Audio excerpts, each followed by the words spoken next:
Hi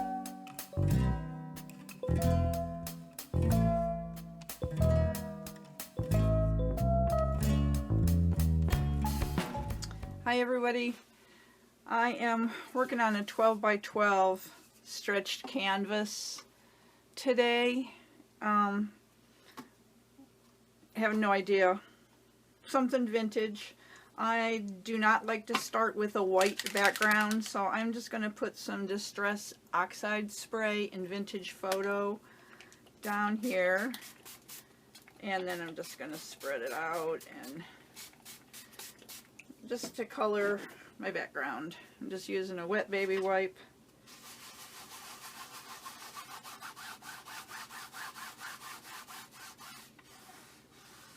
Because I'm going to cover this, I'm not worried that it will remain water soluble because it will be completely covered, so I may get some bleed through, and that's okay too. I'm just bringing it down on the sides.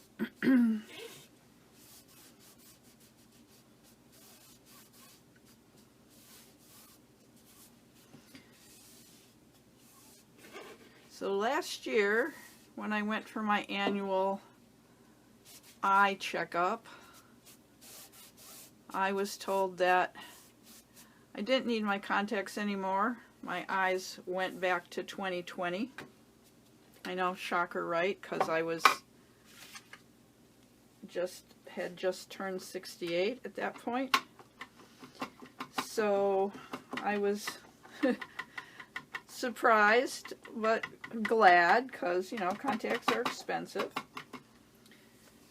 So he said, if you have trouble seeing close, because I am nearsighted, just get a pair of readers, just a pair of 150 strength readers. So I found that when I was working on the computer on my iPad, I did want to have something to bring close things in a little clearer. So that worked for a while, except I never knew where the damn glasses were. I was always laying them down somewhere, and then I couldn't remember where I put them, and yada yada. And it's like, take them off to be able to see the TV, put them back on to be able to see the iPad, which I often do simultaneously, TV and iPad. So I just put up with it for a year. Bought the old lady, you know, chain that goes on the stems of your glasses so your glasses can hang around your neck and you don't lose them. And that was a pain in the butt, because every time I bent over, they'd swing out. And it's like, I'm really not digging this whole glasses thing again. It had been years since I wore glasses. So I just went a couple days ago to get my eyes rechecked for my annual visit. Excuse me. And I told him, I'm not seeing very good close up. The readers do help, they work, but they're just a major inconvenience. Can I go back to just having my one eye corrected with a contact lens? Because for years I just wore one lens in the eye that I needed for close, because my far eye was 20/20. So he said, well, you can if you want to. And so I said, you know, I'd rather. So I'm back to one contact, and I'm having a heck of a time trying to get adjusted. I'm seeing halos. Now I do have the start of cataracts, so I guess the halos are kind of natural. But fortunately, the distance I need to do this, I see perfectly. So I guess I should complain, and I know things could be way, way worse than, gee, I can't see stuff good. So, you know, I'm grateful for my overall health for sure. But I just thought while I was waiting for this to dry, I'd just share that little tidbit with you. Okay, I dried this and then just wet the tips of my fingers and flicked kind of parallel to the surface and got some cool marks. So I'm just going to dry that off. It'll take a second. Okay, we're dry. I have some pieces of old pattern paper, dress pattern paper, and I'm just going to get those down on top of this. And I know this was going to happen. I don't know why I bothered putting the little spots and everything, because I knew this was going to bleed through, but I think it'll be fine once we get everything on top of it. So I'm just going to do that. I'll speed you up.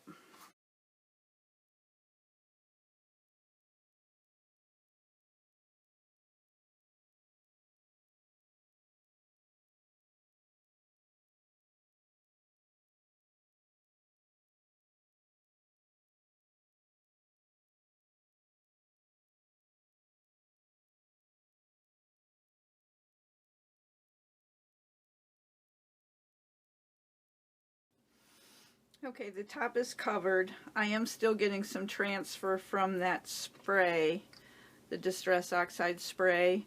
So I am going to give this a coat of matte medium mixed with quinacridone nickel azo gold, and that will seal in the color that's bleeding. And I'll do the edges with this too. And I'm going to kind of go for uneven coloration just because I like it. So it'll be heavier in some spots and lighter in others. It'll also catch those little spots that don't have any paper on them and blend them in better with the background. I'm lifting my papers here a bit. It's getting really wet.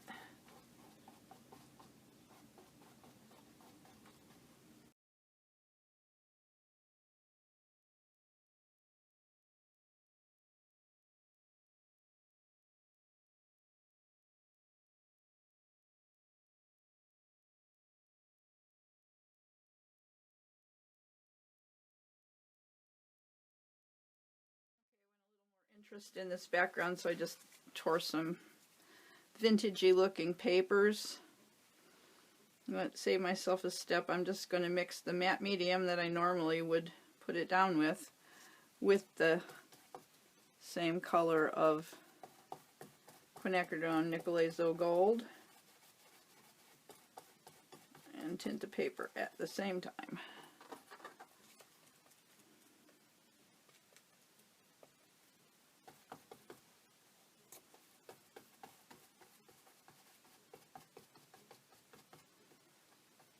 And since the papers are different colors to start with, I'm going to have a little variation in color, which is just fine as they go down.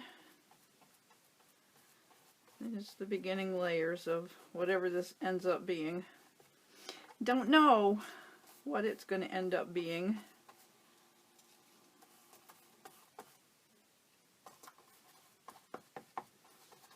And so I just had a couple of those French cheese company receipts that I have in my digital download packs on my website. There's a pack that has a whole lot of really cool old receipts, scans of old receipts from different cheese companies in France. So I ripped some of those up. That all except this one here. I think that was just something I found online at one of the copyright-free image places, which are a great resource. There's Pixabay, Unsplash. Unsplash is mostly people, pictures of people, photographs, but they great references for drawing. And I like to use the New York Public Library's digital archives. There's just tons. I could spend days in there just looking at all the cool old papers and documents. Okay, I'm going to dry this and try and figure out where to go next. I tore 3 pieces of corrugated cardboard. They're glued down on here now, but I wanted to use my Liquitex Super Heavy Gel, matte gel, and when I opened it, this is what I found. All dried into a big glob. And I tried to take some off the glob because you can see there's still wetness there, but it's all starting to dry, so it's full of a bunch of little pieces, which wasn't going to help me much. So I'm a little disappointed in that, because that's probably a half a jar of matte gel. I don't know if you can see down in there or not. There's a tiny little bit in the bottom, so I used that. But the pieces are down. And slowly but surely we're getting this built up. So I'm going to let this dry and go refill my coffee cup, and I'll be back. Alright, I have this stencil called Mini Chicken Wire. It's a Crafter's Workshop, designed by Jamie. I like to use one of these alcohol ink blending sponges from Ranger and fluid acrylic. I have Prussian Blue Hue by Deco Art Media. One of my favorites. Let's see. Yeah, that's good. A little wet, but you can usually not have to worry too much, as long as you don't really load the sponge heavily with paint, especially the fluid acrylic paint.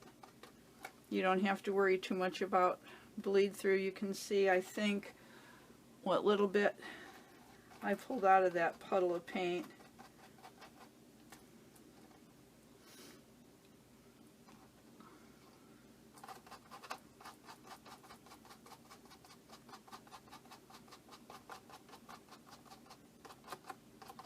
Don't want to lose everything that's on this paper, so I'm just going to go lightly just to get some color on there.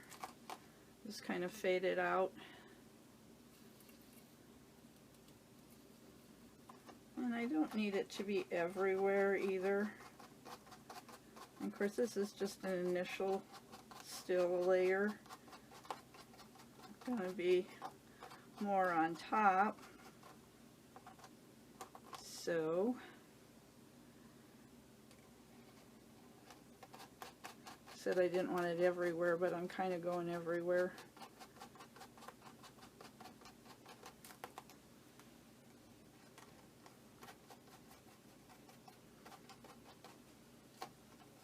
I think I do want it all the way around the edges, though, just to create a little bit of a frame effect.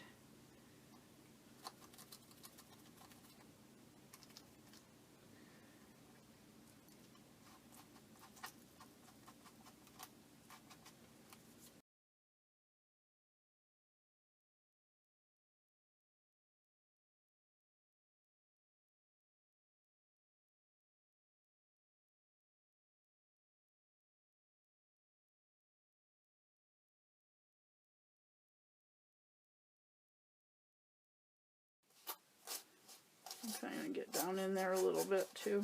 There. Okay. I'm going to just hit the edges of the papers where there's no blue, just to kind of bring it all together a little bit more. And that paper underneath there is really poking through too brightly for my taste, so I'm just going to give it a little more blue.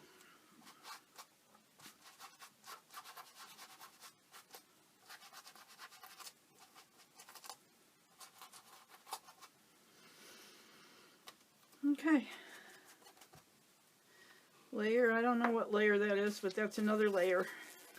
6 layers already. And I still don't know what I'm going to do with it.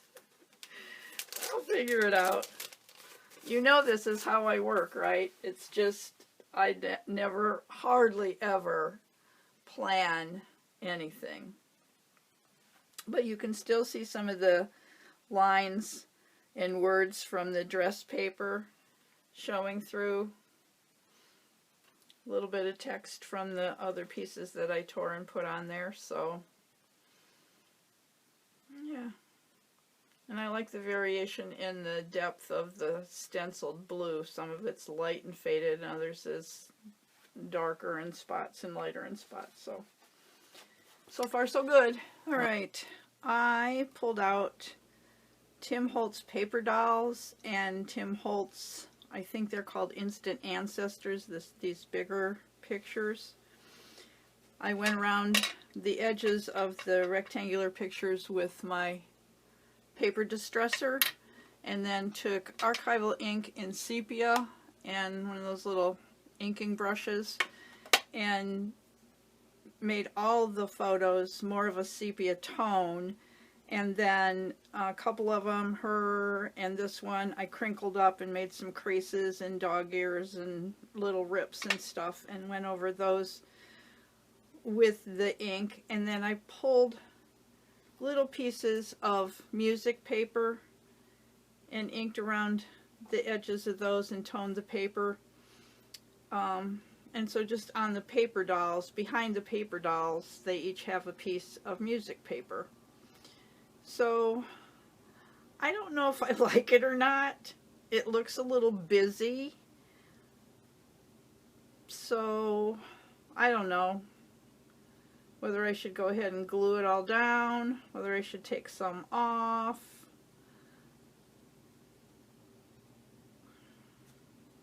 I kind of like it. I liked it as I was building it.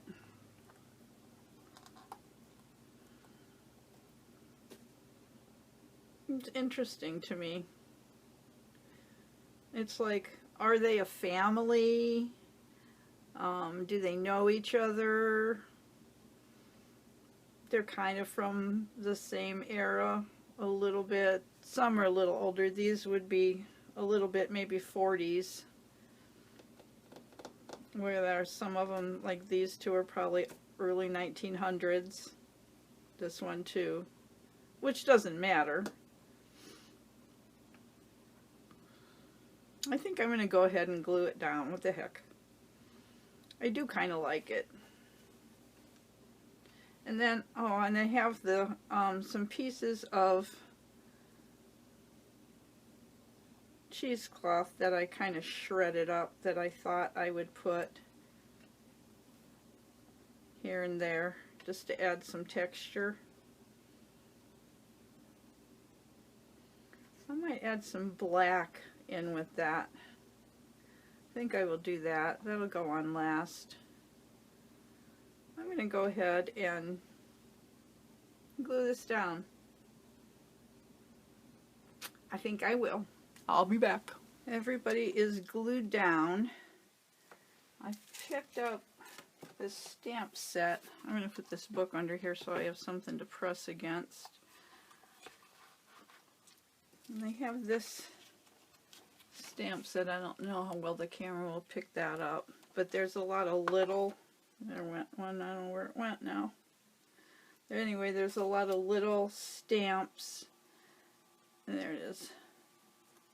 And I'm just going to go here and there. It's upside down, but that's alright. With some of these little stamps, just to get a little something going on here and there. Oh good, that one. I wasn't sure that was going to go because of the corrugation right there.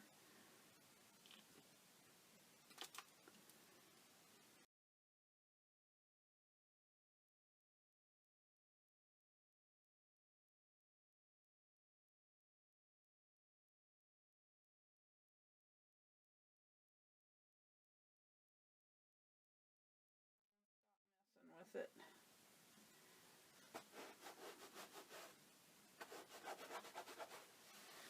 Actually, I'm not going to stop messing with it. Two more things I want to do. I want to do some spatters, and then I'm going to put this cheesecloth on here. I may take this down smaller now that there's so much going on. I have so much glue on my fingers, it's just wanting to stick to my fingers.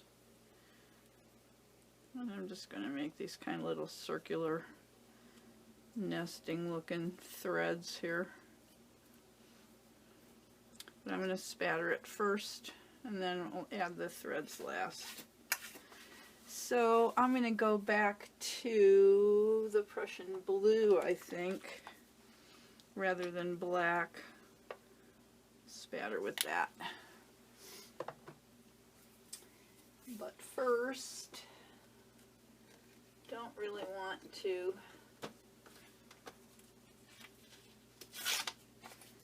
spatter everybody's faces necessarily. Let's see. I'm just going to lay some pieces of paper, cover up the faces, water this down a lot.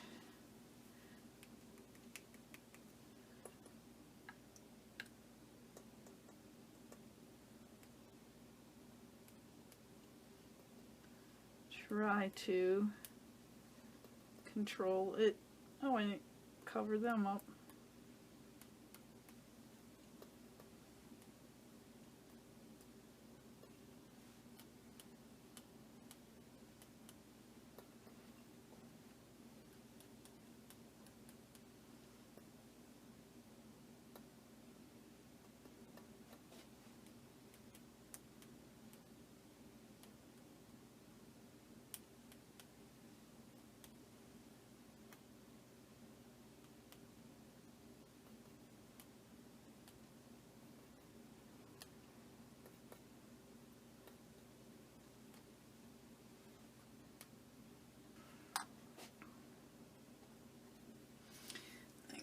The tweezers so I don't smear those spatters as I pick these up. Okay, that's everybody. So I will dry that and then we'll put the cheesecloth down and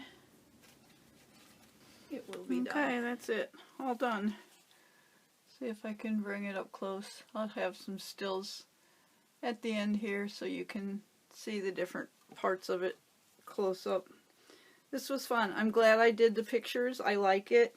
One last thing I did is just around the top and right hand side of these larger pictures I put some Stabilo just for a little bit of a shadow, and then added my little bundles of threads. The glue's not dry yet, so you can see some white in there. It'll go clear when it's dry.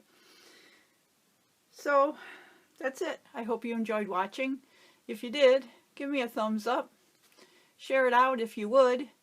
Put it on your community tab or share it to your social media platforms. And if you haven't subscribed, I'd appreciate it if you did that. If you like my channel, I'd welcome you to become a subscriber. And in the meantime, go make some art. Bye.